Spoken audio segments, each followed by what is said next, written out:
Welcome to All Things SOPPA. This will be a weekly discussion, hopefully, as we continue the process. I know initially it may not necessarily be something that a lot of people want to have discussion on, but as we go, hopefully we'll get to the point where we have some experiences and stories and different things that we can share as we go.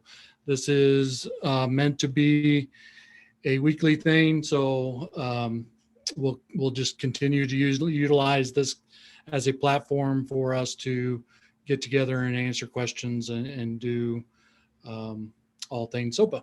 So my name is Chris Worley, and I am the Director of Technology Services for the Learning Technology Center. At any point you need further information between weekly updates, we can definitely handle that. The link there for scheduling a meeting, you can get a look into my calendar and find a 15-minute slot or 30-minute slot there to make connection.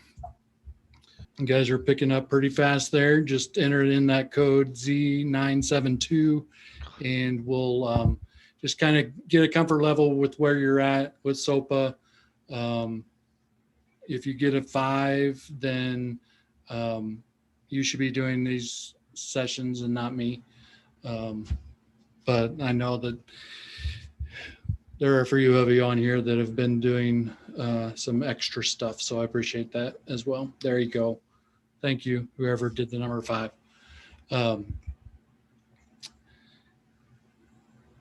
And so let's just, the other part of Slido that we can take advantage of is, if I click the right button here,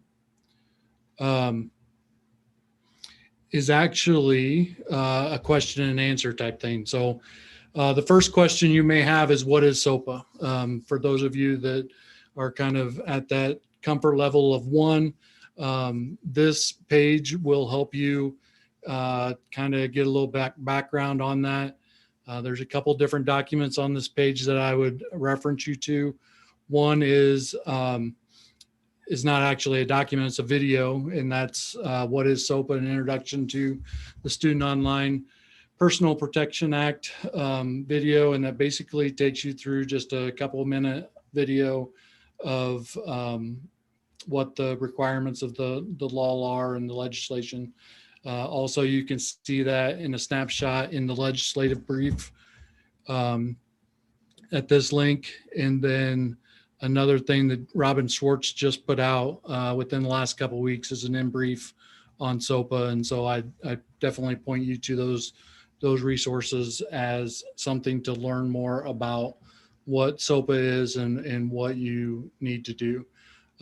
Just a basic definition for really everything is just you need to have a data privacy agreement with operators, vendors, applications that are have access to student information. In a one sentence, maybe it was a run-on sentence, but that is the main idea, is that you just have to have those data privacy agreements in place with each one of those. And so hopefully what we're going to show you through this process and working together, we can kind of accomplish that in a collaborative effort. So what we're going to do during these weekly discussions is I'm going to try not to talk at you as much, but I want to get you some statistics on what's happening week to week, and just so we can kind of see what's happening and that you're not in this alone and that there's actually things happening as we go. Get you some informational updates about what agreements there are and what kinds of things that are happening. Some tips and suggestions. So I've got a couple of those for today. And then the questions, experiences, and comments. That's what we'll use the Slido questions for, but we can also open up the microphone and people can share some things, questions that they have, maybe an experience that they had with a particular operator or something like that. successes with getting agreements and those types of things.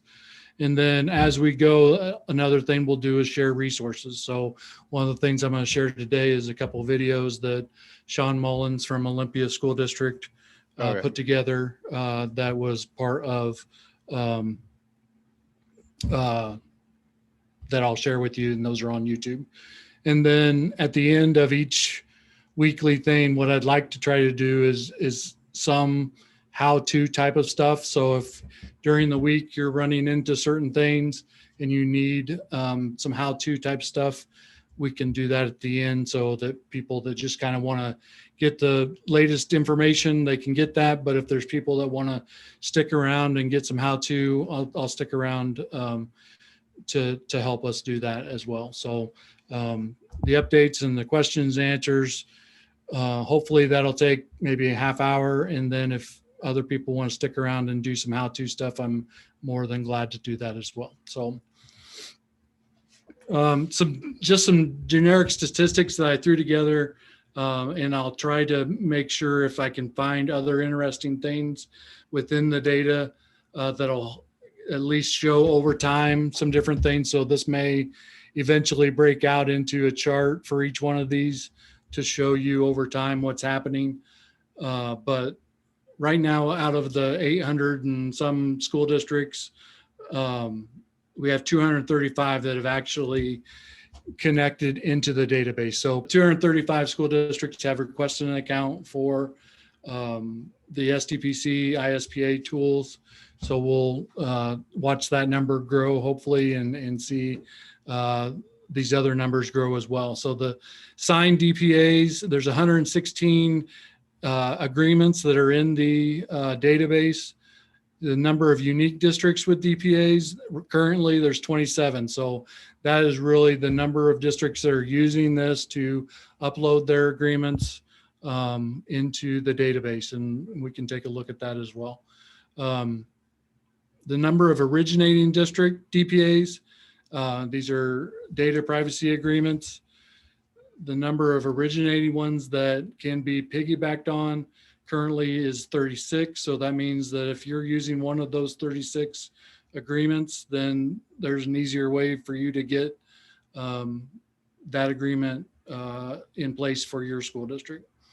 And then there's also a workflow process for additional resources, and you'll start to hopefully understand some of these terminologies as we go from week to week and as we have other supplemental resources that are available to you. But unique resources that have been requested is 66. So those are 66 other resources that don't have current DPAs that have been requested that other districts may be using, and they may either be in the process of getting an agreement or they're just waiting for somebody else to get an agreement. So those are some basic statistics that come out of the database, and we can continue to watch these grow. Another component of the weekly discussion will be just what is the latest originating agreements that are being signed. So for those of you that are new, originating agreements are in place so that there is, as part of the NDPA, the Illinois NDPA, there's an Exhibit E that the vendor and that the vendor can sign and have available for additional school districts to sign that Exhibit E and then be able to piggyback on the original agreement that was entered into by the originating school district. So currently, there was, how many was there? There was 20, or originating, there's 36. So here's 7 of those. The most recent ones, Securely, Meister Labs, My Play Home, Edu Novell, eHall Pass, Imagine Learning, and Reading Plus. So those are just some examples, and I'm going to show you how you can see the rest of those in the how-to as we wind up today. So those are just some originating agreements that other school districts have done that ultimately you as a subscribing district can just sign the Exhibit E that's available and then upload that into the database, and it will send the information to the vendor so that they will know that you're subscribing to that originating agreement. Tips and suggestions. So there's a couple things that have come up with the NDPA document itself. We haven't made any content changes, but we did make a couple, I would say, functionality changes with the fillable PDF.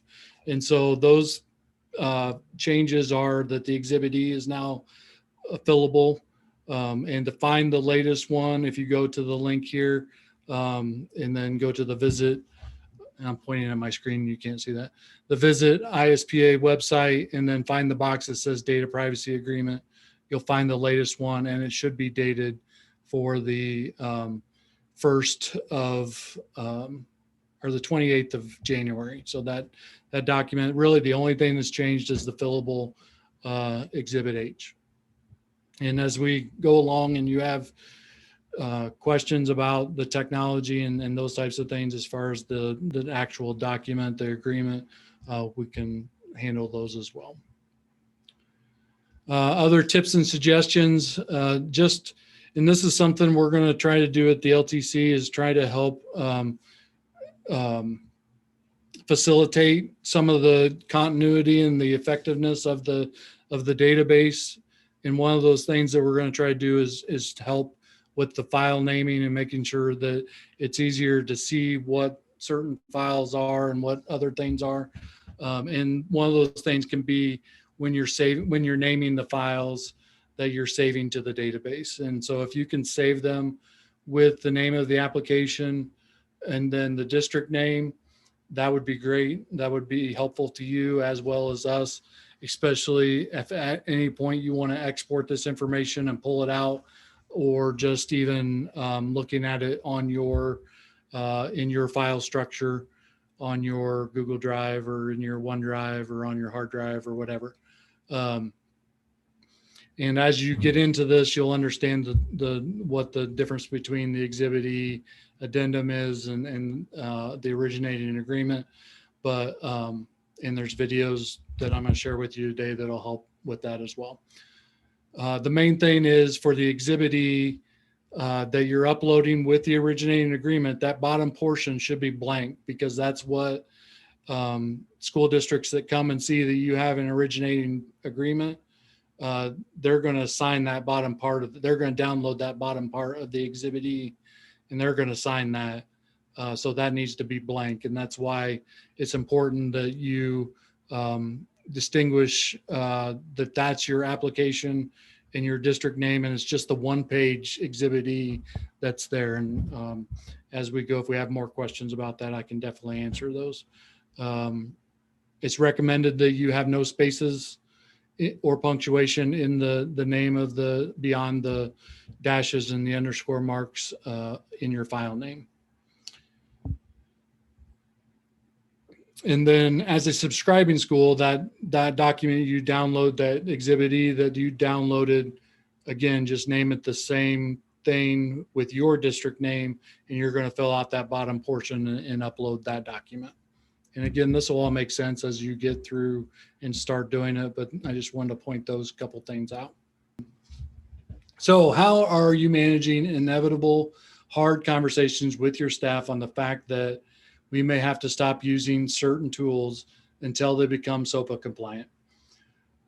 And I don't have the answer to that question. And I feel like, so I don't have a definite answer for that. We are working on a teacher focused SOPPA presentation and documentation.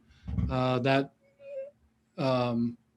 webinar, I think, is scheduled for March, that we're going to have that conversation, just kind of sharing with teachers what SOPPA is and how this will be effective. I think the main thing is to be communicating. And I think I just saw that show up in the Twitter, or not the Twitter, but some sort of official state communication for teachers would be awesome. And I think that is true. Having that state level communication will be great. But also just having those conversations with your administrators, your principals, your teachers, sharing with you what applications they're using, why they're using them. And I think the collaboration part of this is going to help with the database and with all the tools we have available, because it's not just your school districts that's dealing with this particular application or whatever that's you're trying to get into a data privacy agreement with. The thing we're trying to accomplish with these data privacy agreements is to keep your students' data safe. And if you don't have that data privacy agreement in place, if you do have that data privacy agreement in place, you're one step closer to protecting your students and protecting their information. That's not to say that something's not going to happen after we get these data privacy agreements, but at least we have that, and we have that in place. And you as a district know where that information's at and who has it, and what the agreement says if there is a breach, or if you do decide not to be using that tool anymore and you want to take your data out of there. So there's definitely, those are hard conversations, but I think if you just have those conversations, that's going to be one step closer to not making them so hard. With so many tools to secure agreements for, how is your district handling tools that have similar features? Example, Nearpod and Pear Deck. So this is another one of those, and these are great questions, and these are the questions that we need to be answering. And I think the thing that is coming out is that there's technology issues, and there's curriculum issues, and there's data privacy agreement issues. And so with this particular question, this is, to me, is very directed towards curriculum. And my guess is that we can get data privacy agreements with Nearpod and Pear Deck and Slido and Parameter or Mentimeter and all these different applications that help our teachers, but it's still going to come back to those conversations about, do we need all of those types of applications? So and again, I think it's going to be those conversations that we're having with teachers, with curriculum, with principals, and just working through those things and understanding those. So if you want to follow up with direct questions to me, I'm open to that. And if other people have answers to these questions, follow up with me as well, and I can share those as well. As we move down through here, again, as you have more questions, please add those. And I'll try not to go over too much time here. And if we need to carry over questions, we can definitely do that.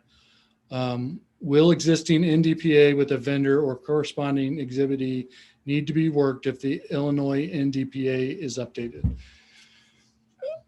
No, it should not need, it doesn't need to be updated or reworked if the Illinois NDPA is updated.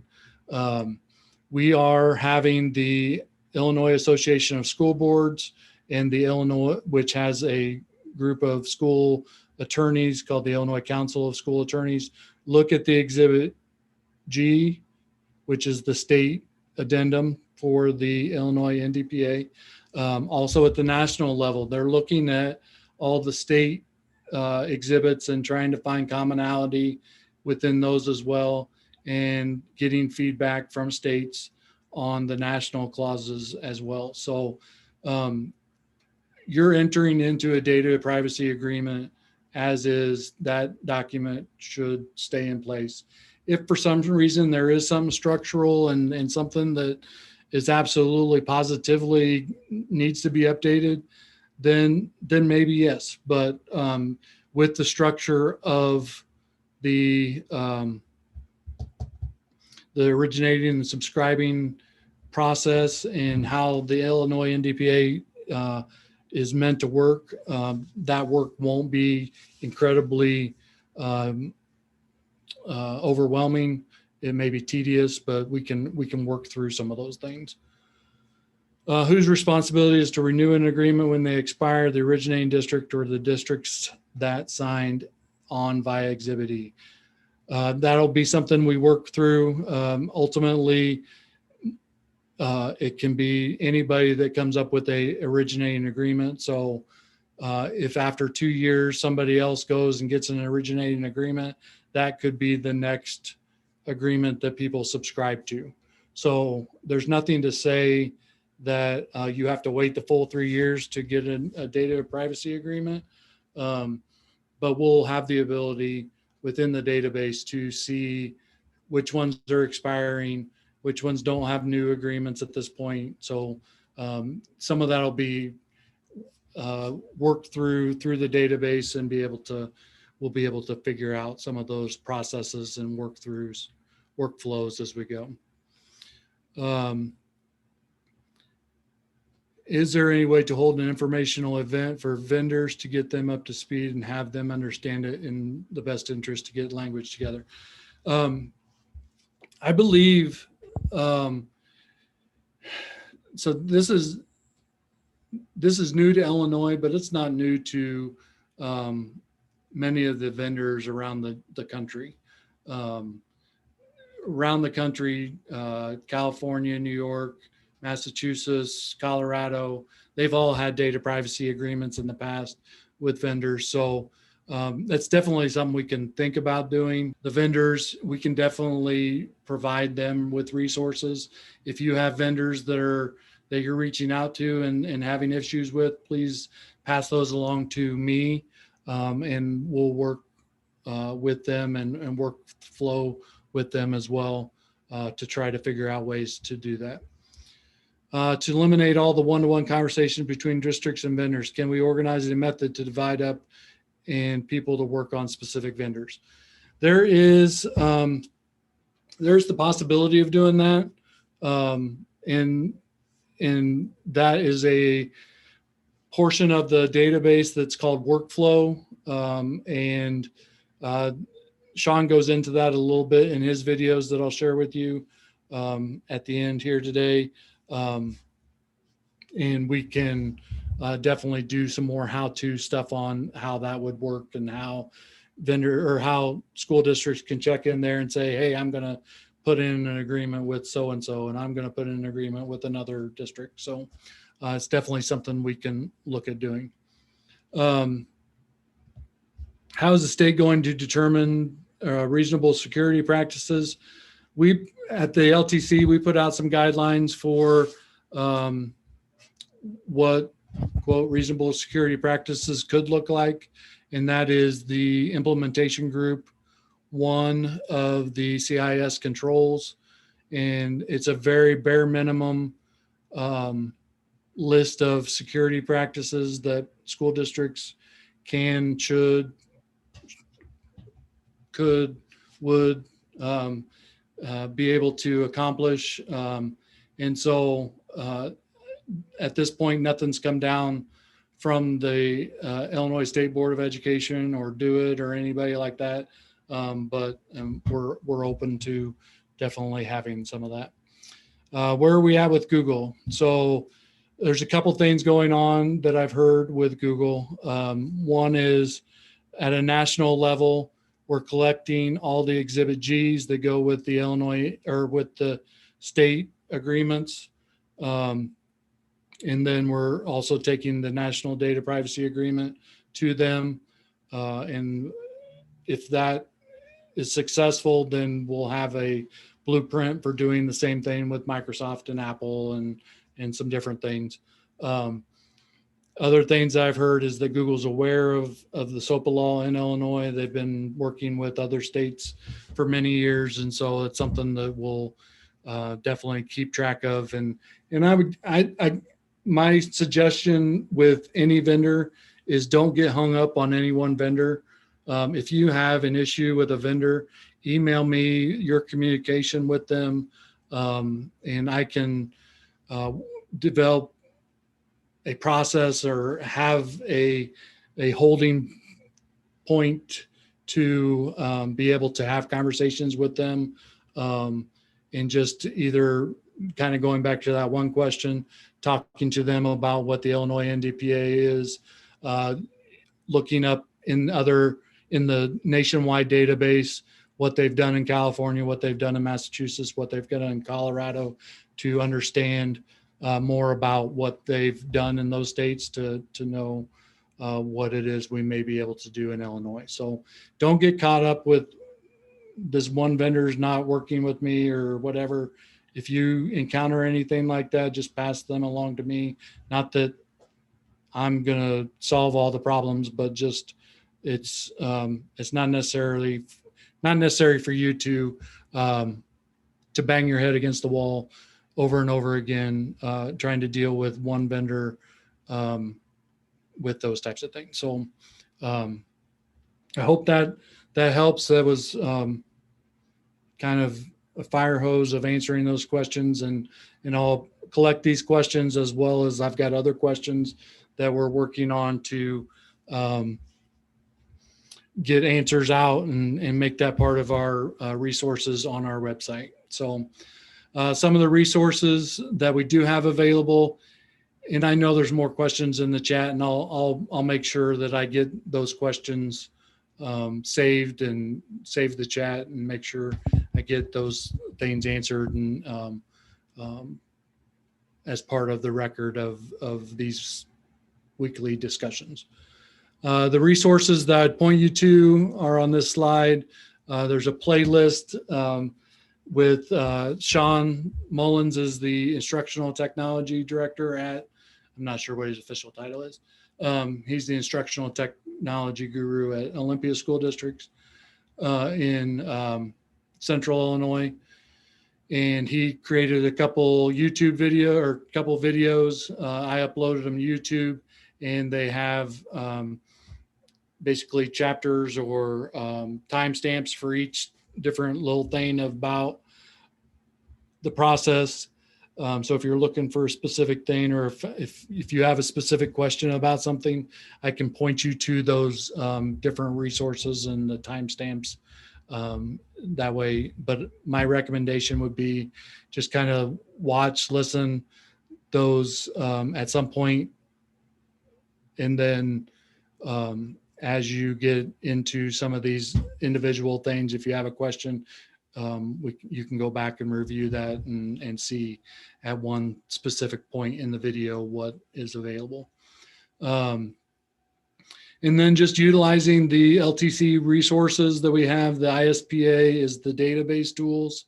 The data privacy section is more information about what SOPPA is and those types of things. And then we do have the webinars that we do. We'll continue to do some webinars on specific things related to how to use the tools and those types of things, and onboarding and getting people started and those types of things. But we also did a couple of webinars, October, November, that are in the on-demand section of our webinars as well. So and again, reach out to me with questions and I can point you in the right direction. If you can't find something, if you have a specific question, feel free to reach out and I'll share those with you. Hey, Chris, I got a quick question. Yep. Real fast, before this is Adam Geisen from William Holiday in Fairview Heights. I am wondering about where we should start as far as getting a policy and a privacy officer together. Should we do that first before we start reaching out and looking for Exhibit A or E's, or should we start with the other one and then get the policy in place after? So you, depending on what your school district does for board policy, if you are using the IASB free press, or not free press, the press policies, there's a policy 7:345, I believe, is the number that they should have in their updates that are available to school districts that are using that service. That would be where I would look first as a school district to see if you have those in place. And then as far as naming a data privacy officer, you don't necessarily have to have a data privacy officer by name. Really, you just want that person that's going to be able, you want your superintendent, your school board, your legal counsel to know who's signing agreements and that they're signing those agreements on behalf of the school district. So if that's you as the technology person, then the school district will decide that. If it's a superintendent, if it's an assistant superintendent, if it's the curriculum person, somebody needs to decide who's going to be signing those agreements. Who uploads them and all that kind of stuff, that's not really relevant, but the actual signing of the agreements, I think, is one of the more important things that you would want in that process of, and that may be that data privacy officer person that you referred to. Does that answer your question? Okay, great. So if you go to the Illinois or the LTC website, if you don't have an account at this point, I'm glad you're here, and this would be the place to start to request a district account. And you can do that by just clicking on that button.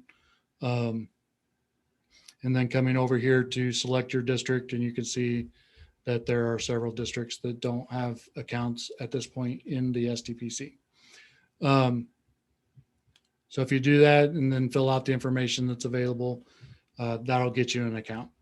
If you do have an account, you go to log in to the ISPA website. And again, this information is available in the videos that I shared with you in the resources section. I just want to kind of do this because people are here and people will want to do this. So over in this section over here called your district agreements, I'll scroll up so you can see that. View all state DPAs. So view all state data privacy agreements. And what you'll get is a list of all the agreements that are in place for all of these different applications. And you can see that there's 122 entries in there right now. And those can be a originating agreement. Those could be an Exhibit E, or they could be also a one-off agreement that your district has that you just have in place for yourself, and nobody else can necessarily sign on to that agreement with the Exhibit E, but they can use that as leverage to say, hey, I've got an agreement, and those types of things. So what you want to do inside this database is sort on the originator field. So when you sort on that, you click it, it's a toggle button. It'll bring these icons to the top. That means that those are originating contracts for originating agreements for those applications. So the application names are over here. And so you can see that these are all the originating. They actually go on to 2 pages so you can see where those are at. Another way you can do this is to, while you have it sorted like this, is to search for something like Crisis Go. And you can see that there's actually 2 originating agreements. And that's something that we'll look at the LTC, and we're trying to work on workflow and trying to figure out like terminology and consistency and making sure that what we're doing here makes sense to everybody that comes into the database. So this is a confusing thing that doesn't make sense. So we want to make sure that we go back and look at this to make sure we understand why there's 2 originating ones.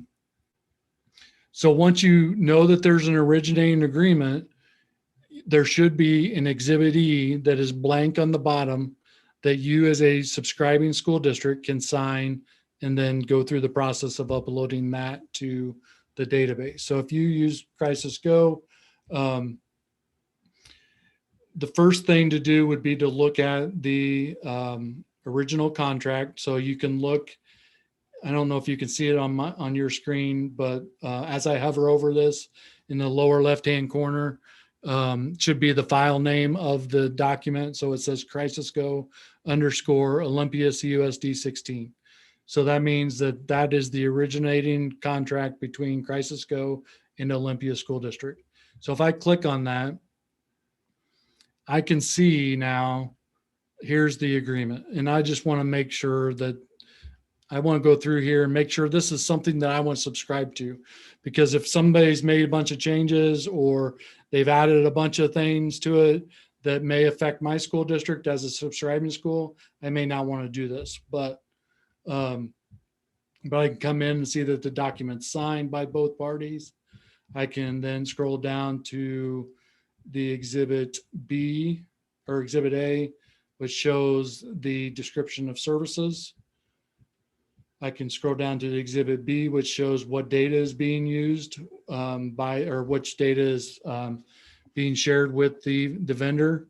So if for some reason something's off there, you would want to make note of that or question that. Exhibit C is just the definitions. Exhibit D is ultimately meant to be a way for you to have this form available if you transfer or if you end data, if you end the use of their services. So if you fill it out, that's fine, but just know that you can reuse. It's meant to be blank, and then it's meant to be a form that you can use when you discontinue services with them. And then this is the Exhibit E. It's part of the original document, and that's fine, and it should be not signed. This is the data security that's being used by the vendor. This is the Illinois Exhibit G. So once you kind of know what's in here, the next step is to download the Exhibit E. So clicking on this document should give you that one page from the originating document that is signed by Crisis Go and is available for you to sign as a subscribing district. So as a subscribing district, then you would sign this, and then you would go back into the database and add your agreement. And again, parts of Sean's video will show you how to add an agreement. And that's not really what I wanted to show you here, but I can show you if people want to stick around. So the main thing I wanted to show you was how to find those originating agreements. So you find them here by sorting by the field, but you can also just type in something here to see what's available. So you can see that Olympia has an originating contract with Seesaw, and then more than likely, if you look at the way these are designated, the originator, the Illinois NDPA is actually if you look down in the lower left-hand corner, it's actually the originating agreement between Seesaw and Olympia. And it should be the same for each one of these, that those should all be originating documents between Seesaw and Olympia. And then the Exhibit E should be the top part signed by Seesaw and the bottom part signed by, in this case, Benjamin School District. So when they uploaded this document, it automatically tied their Exhibit E to the originating document.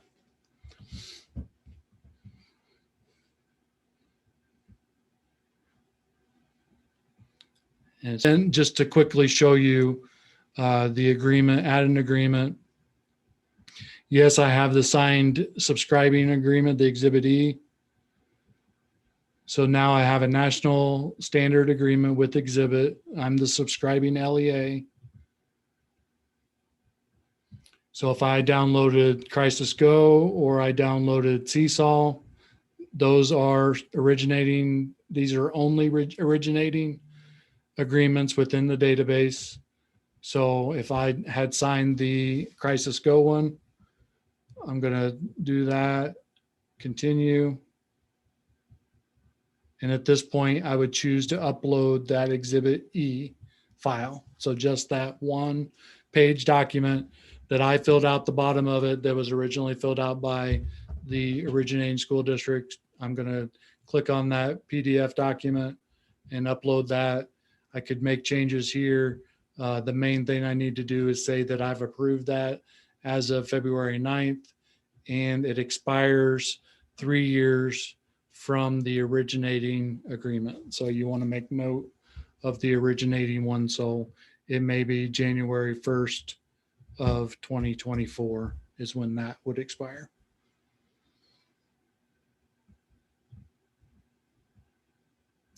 Again, we'll do this every week.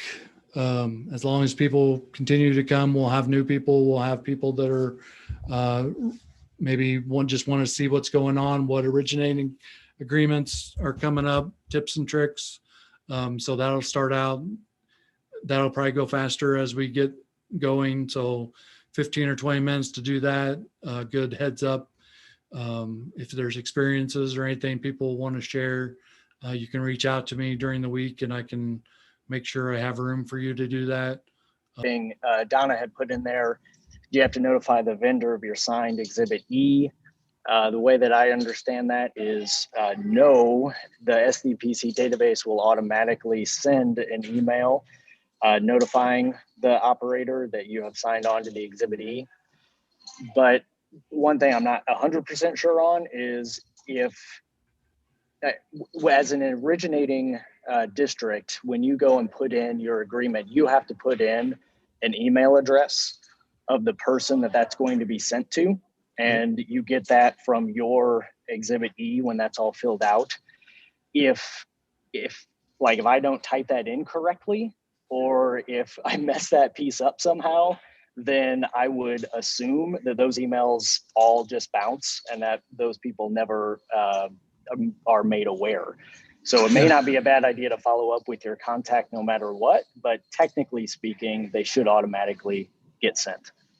Yeah, and hopefully that's a good question and good answer. And yes, that is the way it's supposed to work.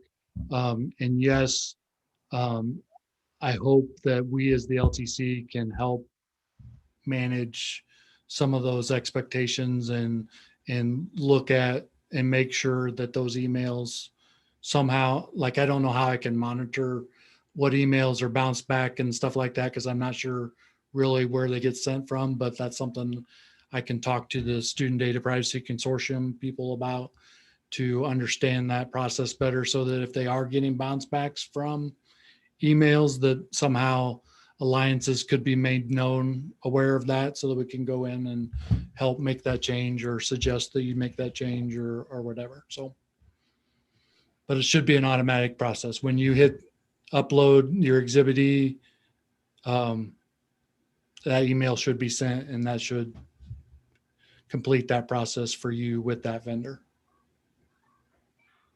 I just want to bring something up too that people need to, because this is what has been causing a lot of fights with some of the vendors, is just make sure you have your legal department looking over some of this stuff, because a lot of the vendors, well, only two big ones so far, are trying to shift the burden of a data breach to the district. So even though the data breach happened, well, hopefully it doesn't happen, but if it happens on their end, they're trying to say that they don't want to pay anything and it's going to be all on the district. So we have worked out some stuff with like Clever. They have agreed to say that they will cover to the extent that their insurance covers, and then everything else will go to you, because Clever doesn't get any money from districts, so they don't want to have to pay anything. So just be aware of those kind of things. So they might try to slip those in there, and if you're not paying attention and you agree to it, you may have cyber insurance, but because you agreed to take on the full weight of it, your premium will go skyrocket right after that. So just something to be aware of. Another common one I've seen to build on what John was saying there is our Exhibit G deals more with sub-processors and subcontractors than a lot of the other national agreement pieces do.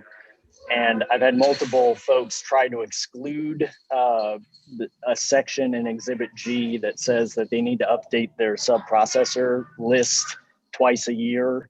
I think it's January 1, July 1. And when you read the actual SOPPA law, that line is literally in there that is something that has to be complied to. So I've seen some that'll say, yeah, we'll give you a list, but we're not going to update it constantly.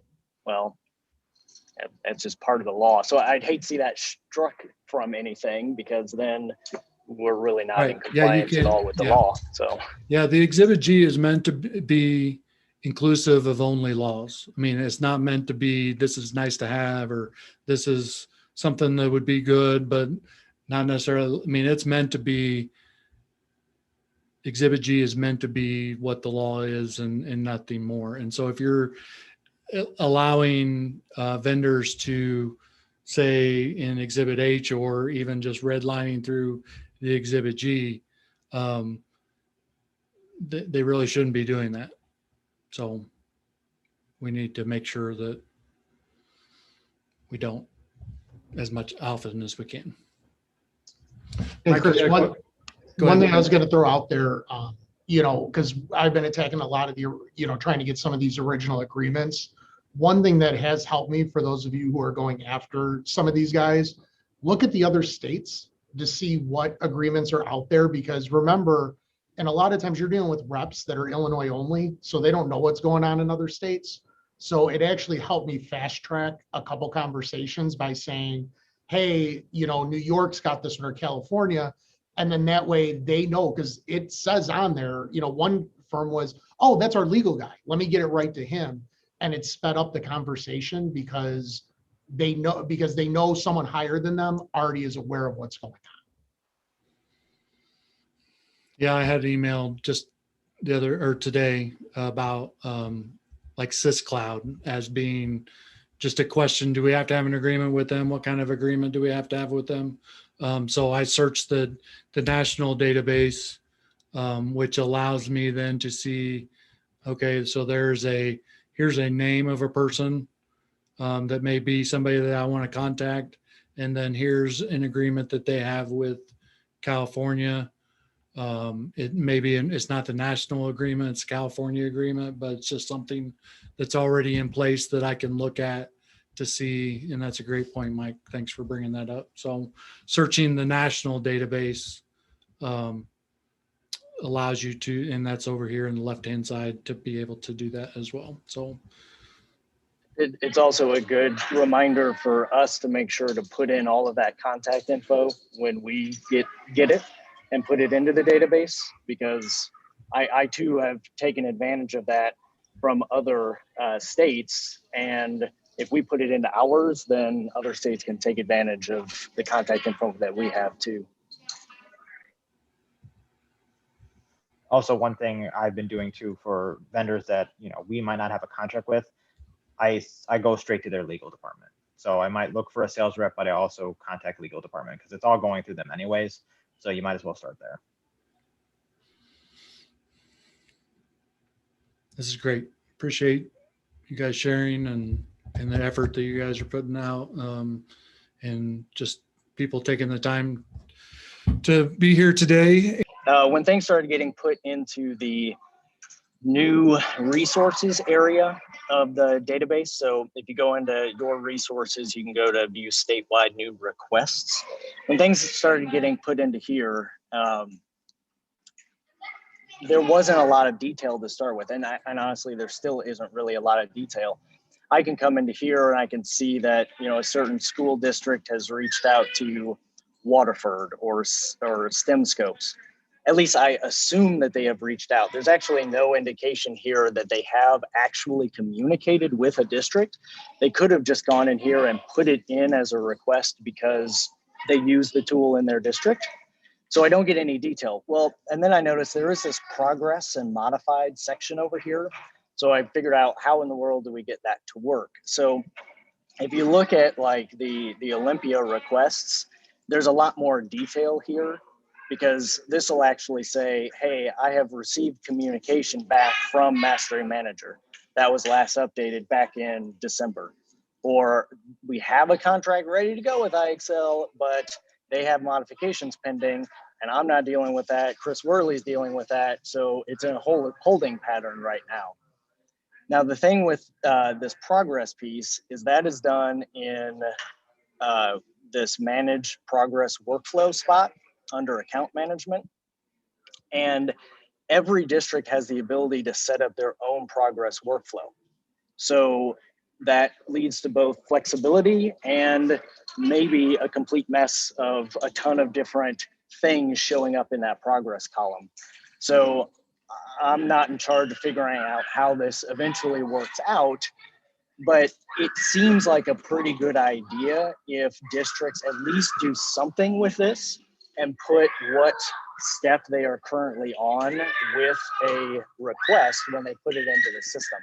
So you do this by setting up the name of a step, putting it in an order, and then if you have multiple people in your district who help manage this stuff, then you can say, hey, when I update it to this step, send an email to this person in my district so that they can go in and do something.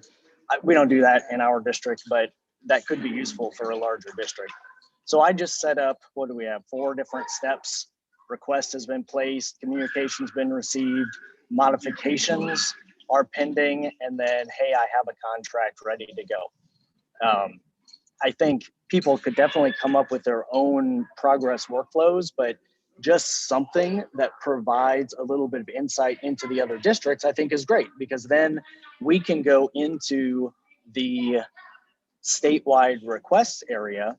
And I know for sure, hey, I'm not going to reach out to Clever because there is already a contract in progress that just needs finalization. Or if something is in here and it's blank, then eventually I could say, well, I'm going to reach out to them anyway, because I really don't know what's going on and why this was put into the database.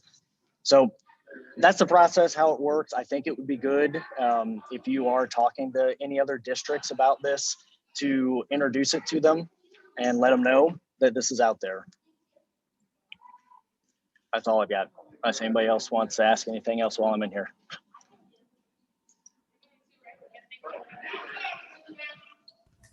I have a question. So I have several contracts that I've sent out, but I haven't gotten anything back from them yet. Should I be entering them in here so other school districts know that I'm working on them? I would say yes. I would put it in there as a I've reached out. That way, especially, I mean, I've talked to a number of districts who have not done anything at all with this and are freaking out and might not be able to get to it until, June.